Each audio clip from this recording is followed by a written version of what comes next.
A company based in Pittsburgh promises to help would-be inventors try to reach their dreams of seeing their product in stores and of making money. InventHelp says it warns its clients that the odds are stacked against them. But a federal lawsuit says the company doesn't even give them a fair shot at succeeding. KDKA investigator Andy Sheehan talked to some local people who say InventHelp let them down. As a kid, Brian Antonelli was tethered to his mother's apron strings, helping her make her signature Italian wedding soup. When she died, he had a dream to market the soup with his mother's name and image on the label. Because that was a promise I made to my mom when she was dying in her death in the hospital bed, that I was going to do something for her. Hopes of realizing that dream came into sharp focus when Antonelli contacted InventHelp, a Pittsburgh-based company which, as the name implies, offers to help would-be inventors find companies to develop their products and sell them to the public. They promised me that they were going to market my soup and get it in the market. And you're going to make a lot of money. And it makes a lot of money. Yeah. That happened? No. Soon after convincing him to take out a $10,000 loan to pay for their services, Antonelli says InventHelp disappeared, stopped returning his phone calls, and he says never shopped his soup to prospective companies. Today he's in debt and his credit is ruined because he stopped payment on the loan. But that's not his biggest sorrow. It stopped me from making a promise to my mom, and that hurt me more than anything. Antonelli is one of several hundred plaintiffs in a class action lawsuit filed in federal court accusing InventHelp of, quote, a deceptive and fraudulent inventing promotion scam that has bilked thousands of aspiring inventors into paying millions of dollars.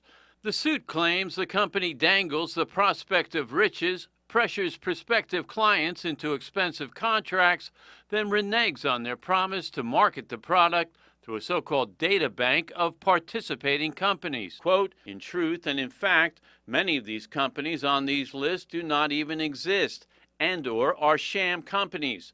Others have not agreed to review new ideas in confidence, have not signed non-disclosure agreements, and have no relationship whatsoever with InventHelp. I would say this is fraud, pure and simple, from start to finish. It's false promises, false companies, false licensing agreements. Everything about it is fraudulent. I visited InventHelp's headquarters here in Pittsburgh, called and sent emails seeking a response to these allegations, but only received this short reply, quote, InventHelp is very confident it will prevail in this case and is proud of the quality services it offers to inventors across the country.